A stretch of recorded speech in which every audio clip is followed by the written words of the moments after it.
এই job card হবে, মানুষ যাতে কাজ পায়। ইন্দিরাবাসনের ঘরে 30,000 টাকা 40,000 টাকা তৃণমূল কংগ্রেসের নেতারা খেয়ে নিয়েছে। বিধবা ভাতার টাকা, বার্ধক্য ভাতার টাকা সব তৃণমূল নেতারা খেয়েছে। আমরা বলছি খেয়েছে, খেয়ে খেয়ে এখন বদহজম হয়েছে, তাই তো নাকি? আর বদহজম হওয়ার জন্য দেখছেন গুতগুতি ছিল তো এখানে।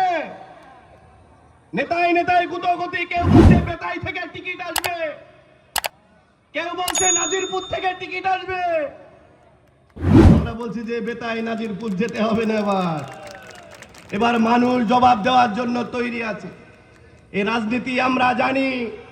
নারায়ণপুর 2 নম্বর এলাকার তৃণমূল কংগ্রেসের নেতা খুন হয়ে গেল। খুনের রাজনীতি আমরা চাই না।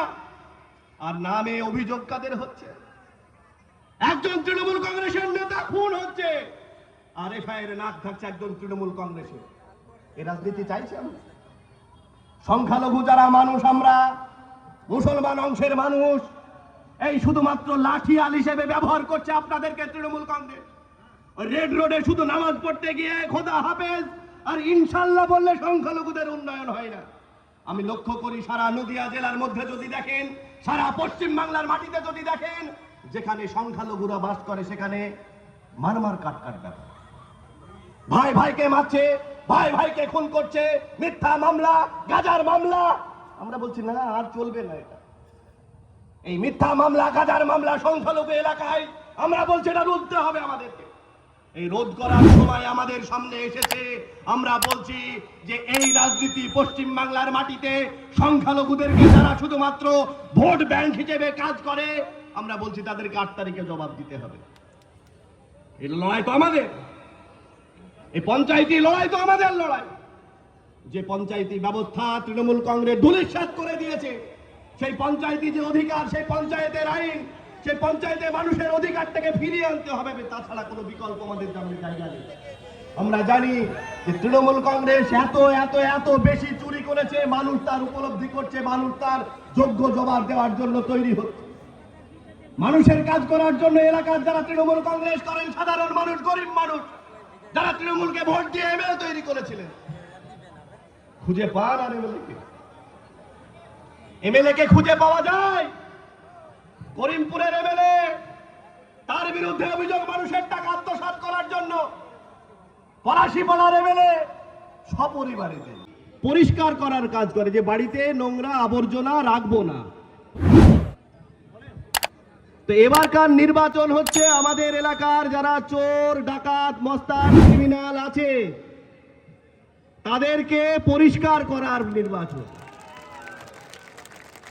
যারা দুর্নীতি করেছে, টাকা চুরি করেছে, রাহাজানি করেছে, বোম পিস্তলের রাজনীতি করেছে, যারা মানুষকে ভয় দেখিয়েছে, যারা মানুষের অধিকার প্রতিষ্ঠা করতে দেয়নি, যারা মানুষকে কালো চোখ দেখিয়েছে, তাদেরকে পরিষ্কার করার নির্বাচন হচ্ছে এবারকার নির্বাচন।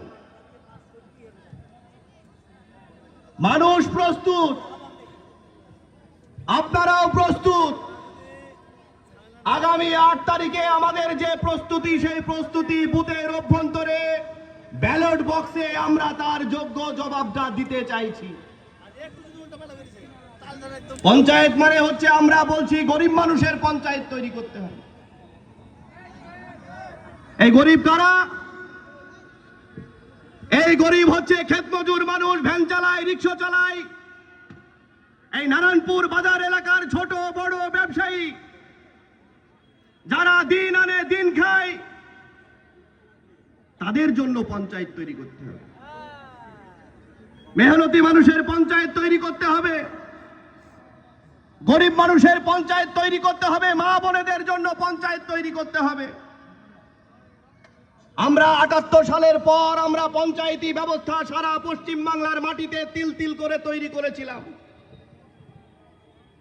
78 সালে আমরা যখন বামপন্থীরা ক্ষমতায় আসে, আমরা বামপন্থীরা বলেছিলাম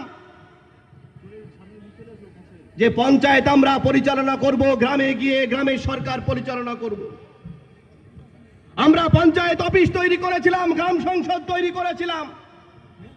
মানুষ ঠিক করত কাকে বার্ধক্য ভাতা দিতে হবে, মানুষ ঠিক করত কাকে বিধবা ভাতা দিতে হবে, মানুষ ঠিক করত কার বাড়ির সামনের রাস্তাটা পাকা হবে, মানুষ ঠিক করত তার এলাকার উন্নয়নটা। মমতা বন্দ্যোপাধ্যায় 2011 সালে ক্ষমতায় আসার পর বললেন যে না, মানুষ আর ঠিক করবে না। কে ঠিক করবে? না, আমার ওই বুথে বুথে সব ছোট ছোট ভাইপো আছে। এই ছোট ছোট ভাইপোরা তারা শুধুমাত্র ঠিক করবে, আর তারা নিজেদের বউয়ের গহনা বানাবে। আমরা বলছি যে না, সেই যুগ চলে গেছে। এটা 18 সাল না, 11 সাল না, এটা 23 সাল। এই গ্রামের যারা ছোট ছোট ভাইপো আছে তাদের বউয়ের গহনা বানানোর কাজটা শেষ হয়ে গেছে। মানুষ এখন আপনাদের সামনে জবাবটা চাইবে, জবাবটা দেবেন। এই পঞ্চায়েত লুঠেরাদের পঞ্চায়েত না, এই পঞ্চায়েত মানুষের পঞ্চায়েত তৈরি হবে। কেন বলছি? আমরা দেখতাম, আমরা জানতাম যে মানুষের স্বার্থে কাজ করার জন্য রাজনীতি ছিল।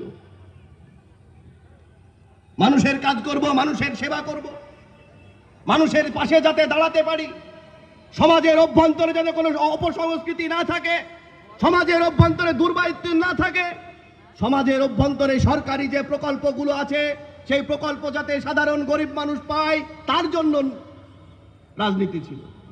আর আমরা কি দেখলাম এখন? আমরা দেখলাম যে সারা পশ্চিম বাংলার অলিতে গলিতে সব ছোট ছোট ভাইপো তৈরি হলো। সেই ভাইপো শুধুমাত্র রাজ্যের যিনি বড় ভাইপো সে না, এই পঞ্চায়েত এলাকার ভাইপো যারা আছে, আমরাও তাদেরকে বলতে চাই যে আগামী দিনে আপনারা প্রস্তুতি নেন। যেভাবে মানুষকে আপনারা কালো চোখ দেখিয়েছেন, অন্যায় অবিচার করেছেন, পুলিশ দিয়ে, মিথ্যা মামলা দিয়ে আপনারা শাসন করেছেন। আপনার এই জব কার্ডটা বছরে 100 দিন খাটিয়ে 20,000 25,000 টাকা যখন হচ্ছে, আপনাকে মোটরসাইকেলের পিছনে করে নিয়ে গিয়ে ব্যাংকে নিয়ে গিয়ে আপনার হাতের আঙুলের ছাপ দিয়ে সেই 20-25,000 টাকা সেখান থেকে তোলা হচ্ছে। তোলার পরে আপনাকে 2-3 হাজার টাকা দিয়ে বাকি টাকা সবটা আত্মসাৎ করে দিচ্ছে। কি তাই তো নাকি? তাহলে এই জিনিস আমরা আর হতে দেব? আমরা জব কার্ড আর তৃণমূল নেতার পকেটে রাখতে দেব? তাহলে জব কার্ড আমরা তৃণমূল কংগ্রেসের নেতার পকেটে রাখতে দেব না। এই জব কার্ড এখন আমার কাছে থাকবে। যে জব কার্ডের মালিক তার কাছে জব কার্ড থাকবে। মানুষ দেশের আইন, সেই আইন অনুযায়ী প্রত্যেকটা মানুষ কাজ পাবে 100 দিনের। কোন রকম রাজনৈতিক স্বজন পোষণ, কোন রকম লুচ্চা লাফাঙ্গা, কোন রকম চুরি রাহাজানি, কোন